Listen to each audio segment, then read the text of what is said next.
Awo, stay far from trouble if you can. Prop. This is Kenya Revolution. Ladies and gentlemen, brothers and sisters, friends, enemies, and comrades. Karibu, karibu sana. Karibu. The first order of the day.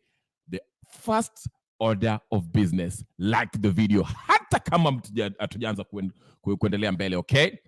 Karibu sana, wherever you are. If you are in Africa, if you're in America, North America, South America, Australia, New Zealand, Europe, Australia, whichever, Asia, karibu sana, karibu.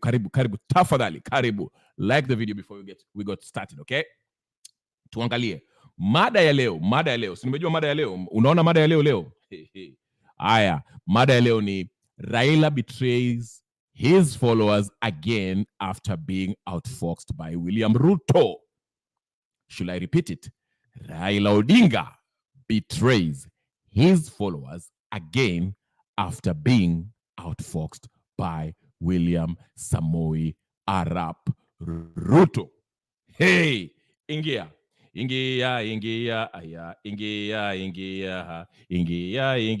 we mwana wa kondo.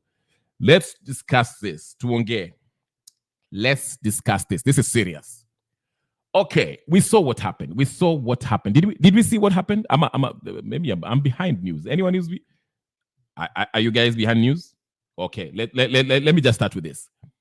We saw the news, okay, which kind of the pictures, actually the photos that send shockwaves throughout Kenya.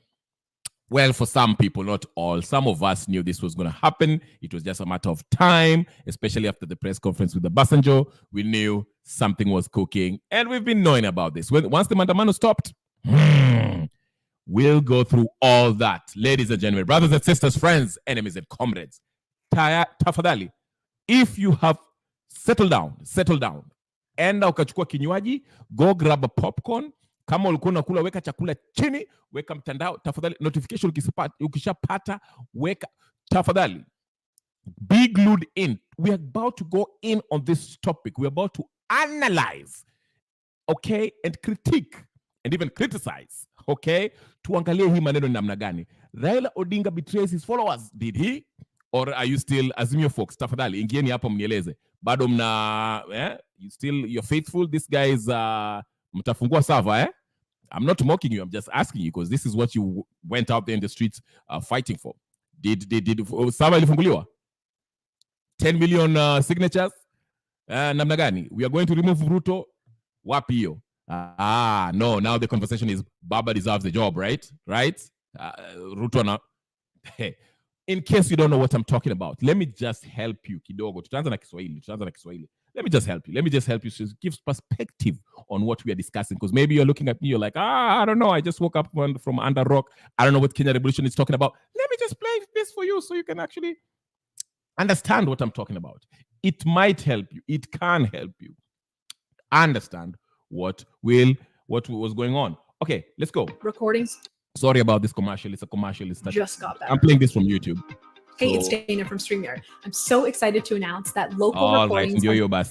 Mtazamaji, imebainika kuwa ilichukua kiongozi wa upinzani Raila Odinga kuingilia kati na kumwezesha Rais William Ruto kusafiri kuelekea Uganda kutatua uhasama kati yake na Rais wa Uganda Yoweri Kaguta Museveni mbele ya Odinga. Rais Ruto na mwenzake wa Uganda Museveni wamekuwa na uhasama kuhusiana na mvutano unahusishwa na biashara ya mafuta kati ya Kenya na Uganda. Mwanahabari wetu wa masuala ya siasa Vincent Odor anaeleza tena kwa kina. Sasa Rais William Ruto, Rais wa Uganda Yoweri Museveni na kinara wa Azimio Raila Odinga wakiwa nyumbani mashambani mwa Rais Museveni Kisozi nchini Uganda zimezua gumzo tele nchini Kenya. NTV imebaini kuwa baada ya Odinga kuhudhuria mazishi ya Rais wa Namibia Hage Geingob, alimtembelea Museveni nchini Uganda. Na ni hapo ndipo Rais Ruto aliamua kutumia fursa hiyo kutaka kutuliza ugomvi ulioko kati yake na Museveni na kuamua kuelekea nyumbani mwa Museveni baada ya Odinga kutuliza hali kwanza. NTV imefahamishwa kuwa ajenda kuu waliojadili ni mvutano uliopo kuhusiana na hatua ya Kenya kunyima kampuni ya mafuta ya kitaifa ya Uganda leseni kutumia bomba la mafuta la Kenya. Upande wa rais ulidai kuwa walizungumzia pia azma ya Odinga kutaka kuwa mwenyekiti wa tume ya Umoja wa Afrika AU, msimamo aliodokezea Jumanne alipokuwa kaunti ya Homa Bay. Niliwaambia tutapanga maneno kabisa na hakuna mtu atakuwa loser kwa hii kitu. Tutapanga ndio kila mtu apate kasehemu kidogo ndio tuende mbele. Hatua ya Uganda mwaka uliopita kuchuja Kenya kutoka kwa mpango wake mpya wa kuagiza mafuta uliongeza uhasama kati ya Museveni na Ruto. Uamuzi huo ulikadiriwa kuifanya Kenya kupoteza takriban shilingi bilioni 14 ambazo imekuwa ikipata kwa kushughulikia mafuta ya Uganda kila mwaka. You do not win by making others lose. We want a win-win outcome for all of us. We all want to be winners because those in the opposition must mean well for Kenya. Those in government must mean well for Kenya. Vincent Odur, NTV. Okay. Ruto, I have a question for you, Ruto, before we go in. Moving on now, let's head. Please. Ruto says he doesn't want a win-lose situation for whatever the case is.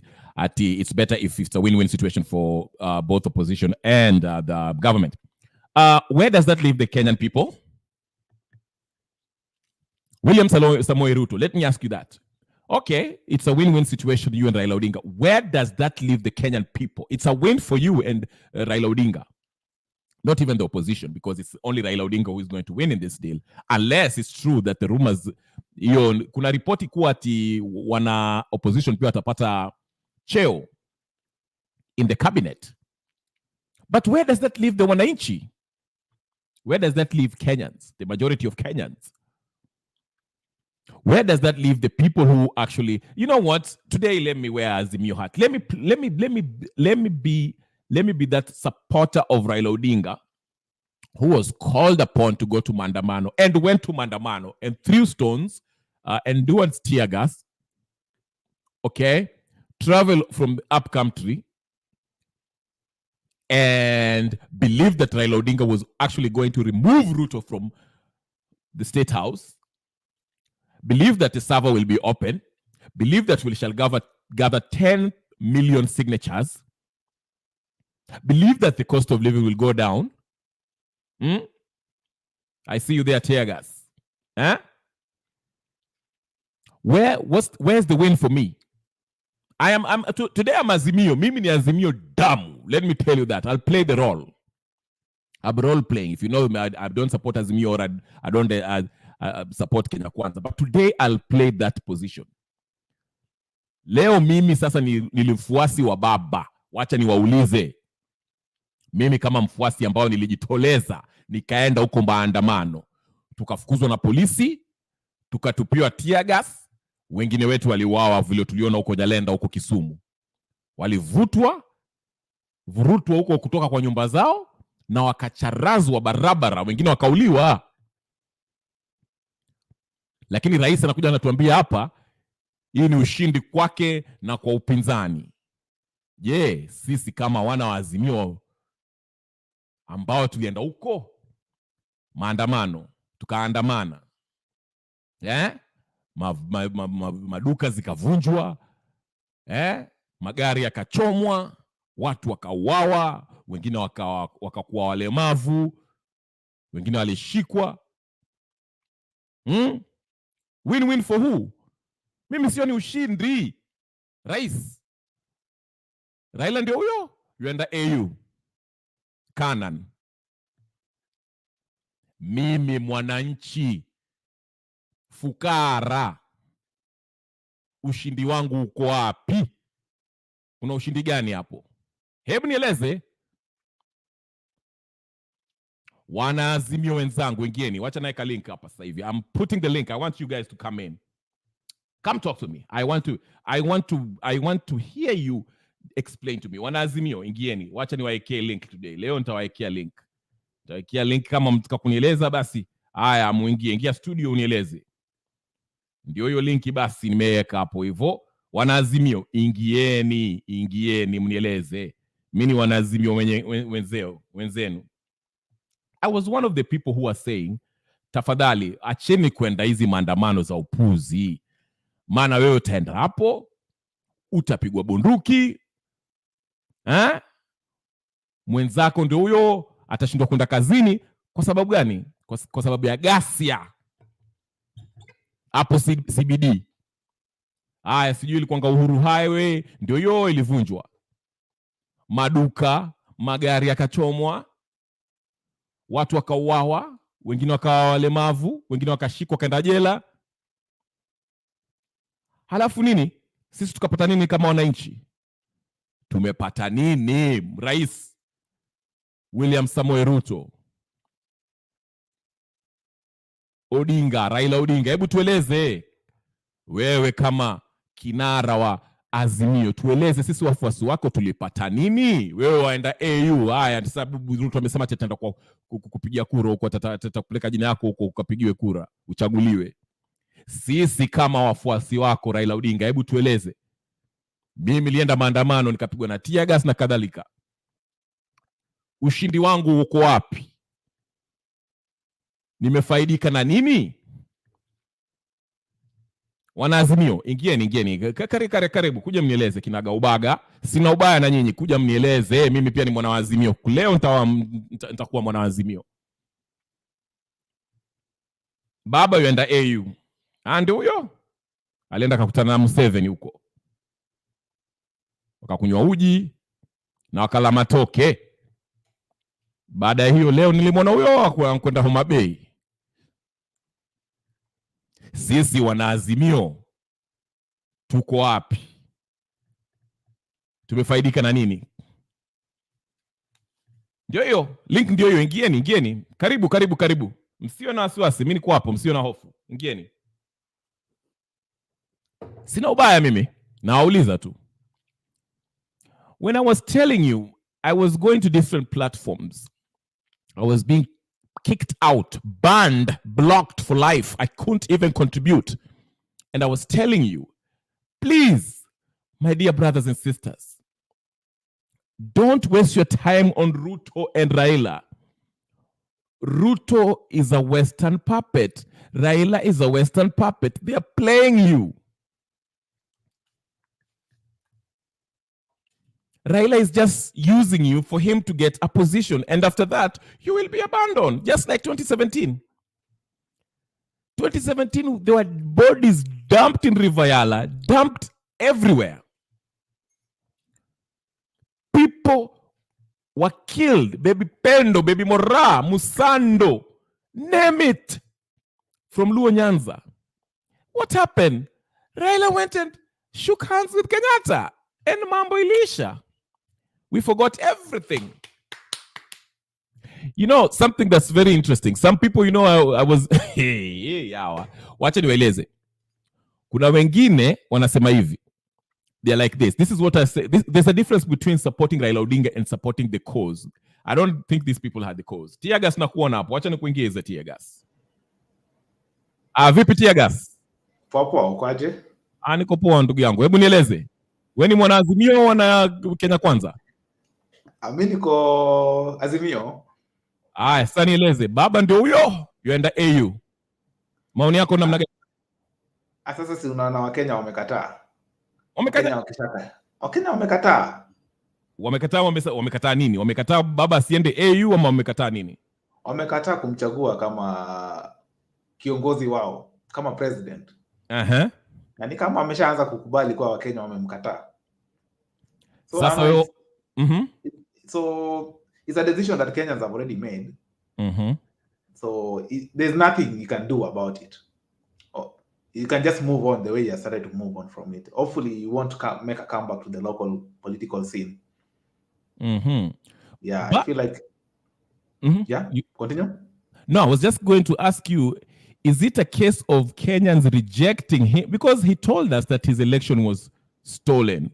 So that does not mean that Kenyans actually rejected him. That means he was just maybe Ruto alifanya ukarabati akapata urais, so that's why he was fighting for his right. Ama hata kama ilifanyika hivyo, but if you see how people voted, so I'll use Central as an example. They claim that they've been lied to. While ideally they had the chance of doing the right thing, or rather whatever, voting, not confining themselves. I don't know, they are free to vote the way they voted, right? Yes, it's their choice, right? But I feel like being that the government at that point had already failed the people, they should have voted the other side. But now it's what people chose. Now we just have to, for us in the country, we have just to bear with it, the situation the way it is. There's nothing we can do about it. But people, I mean, Azimio, I was hearing different reports. People are telling me that actually Baba won in Central Province. Is that, I mean, how do you see it as an Azimio? Do you think you won, or is it, because now No. You didn't? I don't think he won there, because I have a feeling that the people who he put there to, the likes of Koini, the likes of Martha Karua, they didn't hold any ground over there. Yeah, the ground was not owned by those people. The people who owned the ground are the people who won those seats. Because kama angekuwa maybe ingekuwa like presidential votes, right? But kama unaangalia kulikuwa na a lot of MCAs, there were MPs, there were senators, governors, you know? So I don't think he won in Central, if you're being honest, based on what's there. Because even if you look at the margins of those who lost and those who won, right? They're big margins. Okay. Yeah. Because Baba is said to have lost by, is it 200,000 votes? Yeah. Yeah. So, okay. So moving forward, let's say, okay, now Baba is going to AU.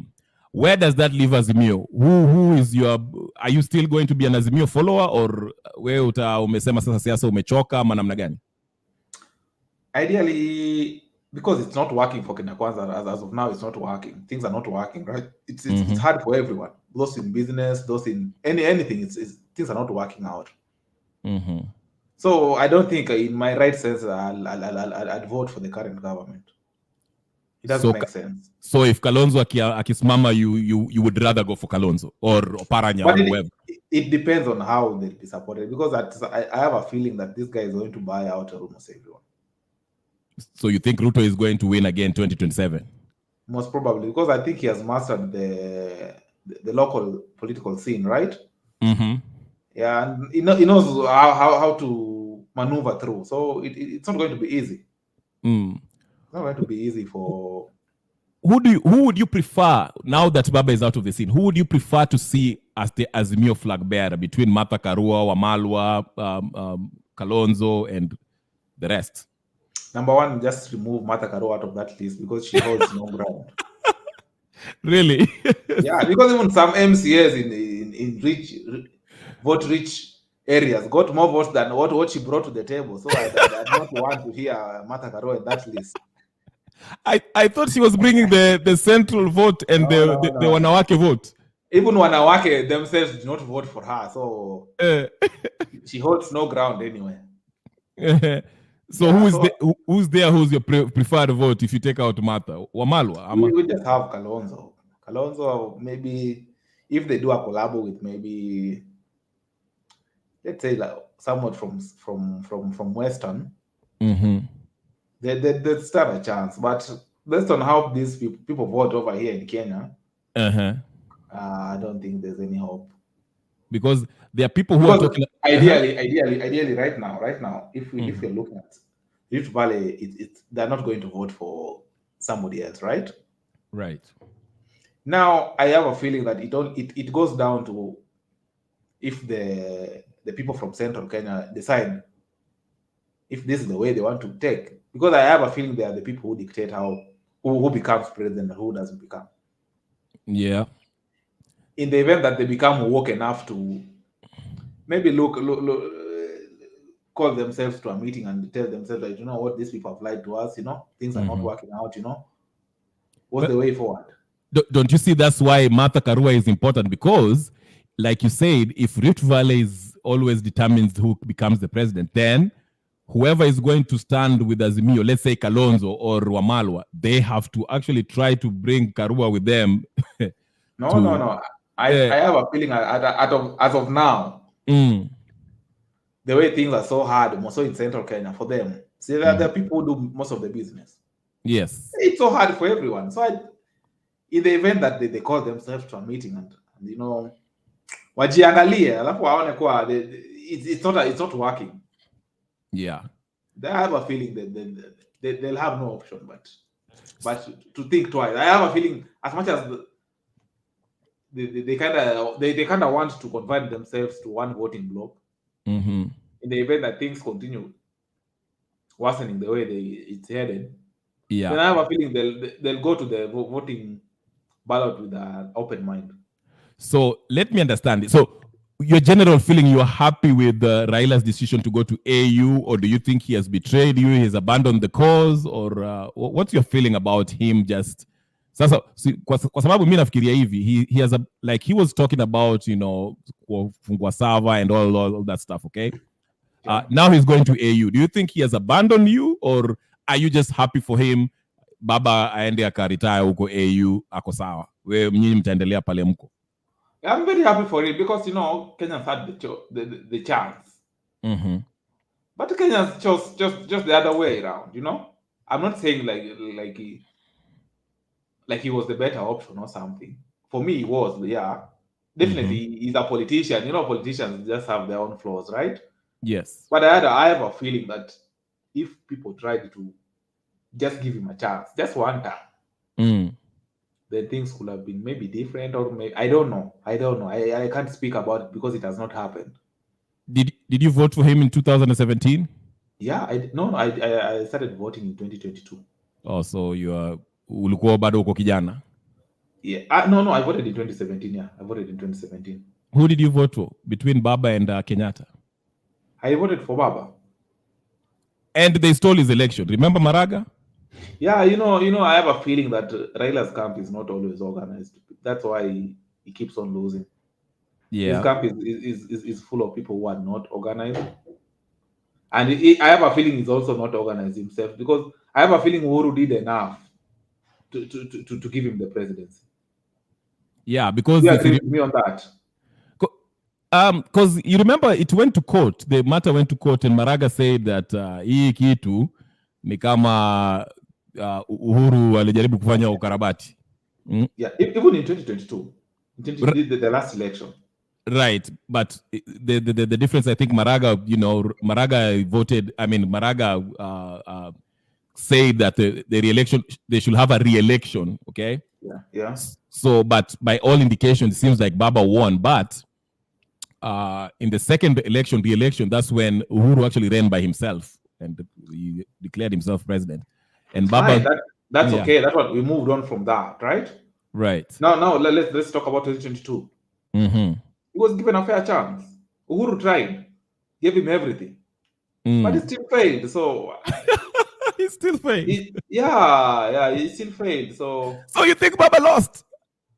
I have a feeling he lost fairly because he had everything to win. You know, he had everything, literally everything.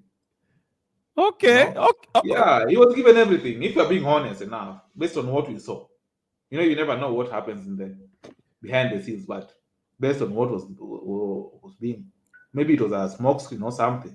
Yeah, I must confess, you're the first Azimio voter who has come clean and say that you really think Baba lost, because most Azimio folks say that Baba alishinda, lakini alinyang'anywa na Ruto 2022.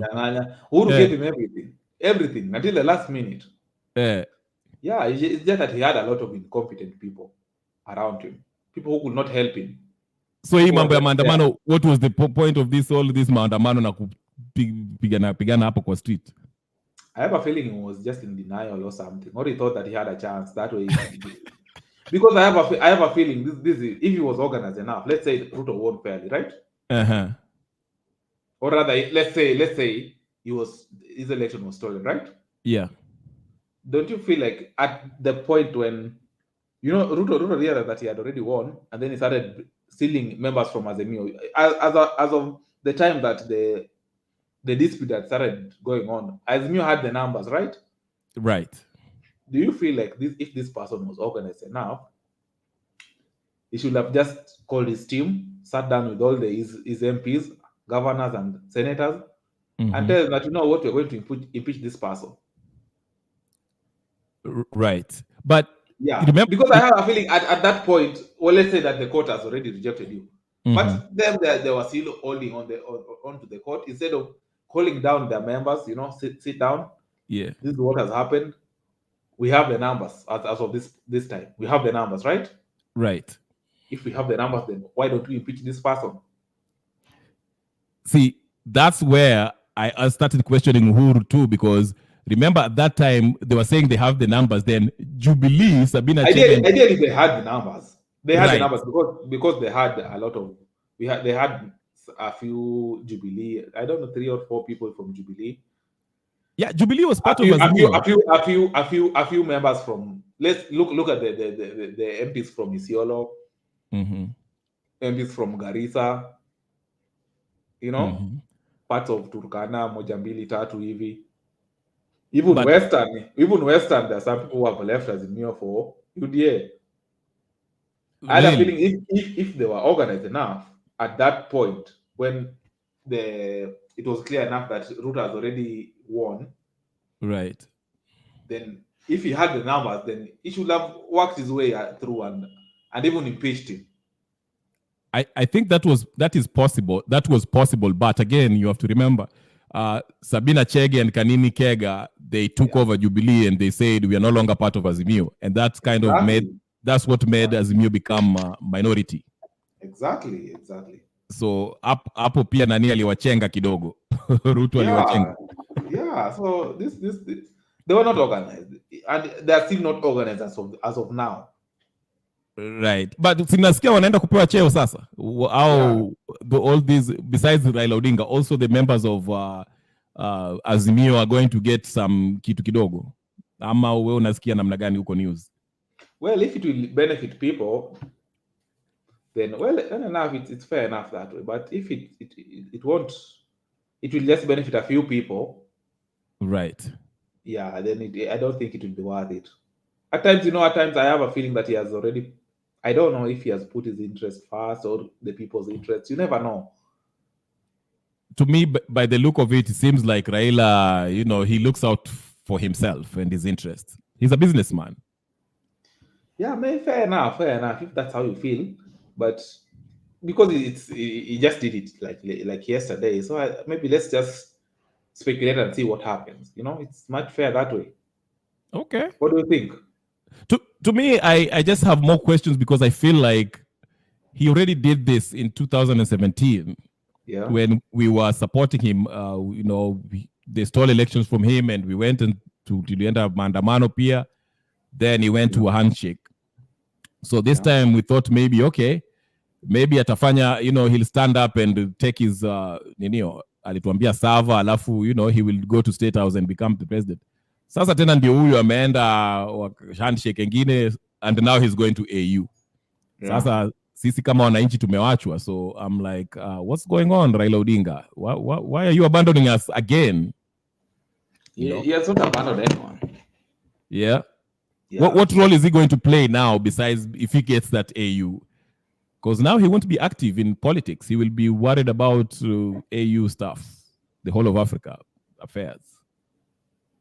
I think maybe he has just seen he needs a bigger stage, Yeah. I have a feeling that it will be a bigger stage as compared to the local politics, which is kind of messed up right now because these people have already outsmarted him. So it's only fair enough that maybe give it a fair shot at the international stage, okay, the Africa stage. But if he fails again, he has not won. We are talking as if he has won. If he fails, then it's a disaster. It's a serious disaster. So what happened? Yeah, that's actually a good question now. Yeah, because now if we are not talking as if he has already won it. He has not won it. In case he fails, now what? He comes back na tunarudi maandamano tena. Yeah, because this Ruto guy, I don't know. I just don't trust this person. I don't trust him. I don't know. What about his education? Ako na hiyo degree kweli ama anakona ile degree ya Oscar Sudi? Well, we are just speculating. Kama akona. Kama, as much as, definitely, you know, I'm an open-minded person. As much as we have never seen his classmates, we have never seen the photos of him with his classmates. They have never surfaced, you know. But if, let's say, yeah, you're willing to give him a benefit of doubt. Yeah, because most probably if he's going for that, I have a feeling that Germany does not have a lot of forging over there. If it was yeah, I think so. I think it's a straightforward country. Ukarabati ni kiko kila pahali ndugu yangu. Hapana, huko ni kungumu. Si rahisi sana. Yeah. I'll give him the benefit of doubt. It's kama Nigeria ama kama ile ya Sakaja, ile ya Kampala. Engineer ya Oscar Sudi. Yeah, itana na hizo za kina Sudi na kina nini. Hizo you'd be 90% sure they're not training. But they're MPs. It's fine. It's fair enough for them. They're just MPs, you know. So yeah. So Raila Kirudi, okay, let's say I'm a fail. Where does that leave him? Does he just retire ama anarudi full time in local politics? Anarudi tena. No, akifeli. That's why, you know, these people now, local politics, I think these people will just generate something to, you know, these people are just funny people. Yeah, they just find something to make him do. To keep him busy. Atarudi tena ODM chairman or something like that. Yeah, because he has a lot of most of those MPs from Nyanza, where I come from. Yeah. I don't like those people. Very disorganized. Starting from Junet. That thing is so disorganized. You know, you can't even see him anymore, right? You've never seen him. I saw him in the press conference after the affordable whatever voting. Those are some of the most useless people we have in Azimio. Who's your favorite from ODM?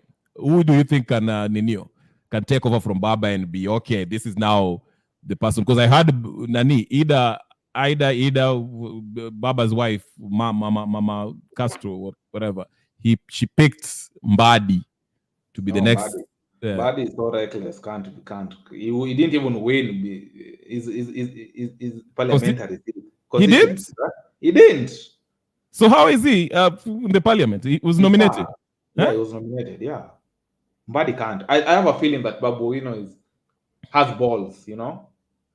Yeah, I like Babu, but to me, I think he's a bit young. He looks young. Yeah, but we have to give the young people a chance. When will we have faith in young people? I agree. We have to give them chance. But again, a position, let's say like governorship, to be a governor, that's hiyo kiti iko na uzito bwana. Ama unaonaje? I have a feeling he has the balls. Yeah? Yeah, he does not fear anyone. What about I have a feeling he's more organized also. Akina Sifuna also, Sifuna, Babu Wino, you know, some young people too. I have a feeling there, yeah. Luo Nyanza, who will mina shanga Luo Nyanza who will take that throne from Baba. I have a feeling it will only be fair if it's given to Babu Wino. Babu Wino? Yeah, the old guard have really failed us, so I don't think they stand any chance. What about Otiende Amolo? Okay. Otiende Amolo is just, see, the outdoor inako Raila. Out ndio wamefail watu hapa hii last election. So let's say he was very organized. Si wao ndio nini? Wao ndio wako kwa bedroom ya baba wenyewe. Hao ndio wamemwangusha. Let's be honest. Yes. So the way you're talking to me, the impression I get as an Azimio person, you sound like, well, you're fair-minded. I must give you that. You're very, very fair-minded to, especially fair to Raila. What I hear you saying is like 2027 ni kama imeenda. No kweli, that's very true. The way you're describing ni kama imeenda. You don't believe in Martha, you don't believe in Kalonzo, you think Ruto will outdo them. And definitely is going to do that. And Baba unless Gachagua want to be able to tame the upcoming politicians in Central Kenya who have different opinion that he should not be the DP. Yeah, but it comes down to that. It comes down to that. I have a feeling the moment these people from Central Kenya were in a second thoughts about whoever they'll be voting for. But how do they remove Gachagua? Lawfully, I don't think there's a way. No. They'll wait for until 2027 and then they'll want maybe someone else. And you see, they want it like the likes of Ndidi Nyoro. People who are young. Yeah. What's wrong with Gachagua? Gachagua, I have a feeling they are saying he's not humble. Yeah, because some of them were saying that, like the MP for where? The senator for Murang'a County. Was saying that this person was walking around telling us that Uhuru is a bad person. Yet he's worse than Uhuru. He's not even humble. You can't even advise him. Right. But that's a very good point. Where did that leave Uhuru? Because Uhuru is still a heavyweight in Central. Now should Uhuru decide to actively engage in politics? And pia yeye ajipange, awe organized. Unajua pia yeye ako disorganized tu kama Raila. The way I see Uhuru, he doesn't care about politics anymore. Unamwona hapo anatembea huko. Yeah, it's true. It's kind of true, but still, kama anaweza consolidate the losers, those who lost the last election. Now, form a strong team in Central. Yeah. Then they might give him a lism here. Okay. Yeah. Okay. I think it goes down to that. Wow. Central. It will be interesting who Central vote for. But as it stands, it depends on if the likes of Kanini Kega, they sit down and the losers consolidate themselves, and come together and say, let's build a strong team. And Maina Njenga. Yeah, the likes of Maina Njenga who own the youths, I have a feeling he can easily radicalize the youth in Central. Because it seems like, I have a feeling if he was given a fair platform to roam around Central Kenya, then we'd be having a different talk. Because now what will happen if Baba gets that position? Maybe Luo Nyanza will align with Ruto now, Rift Valley. Yeah. The Kalenjins.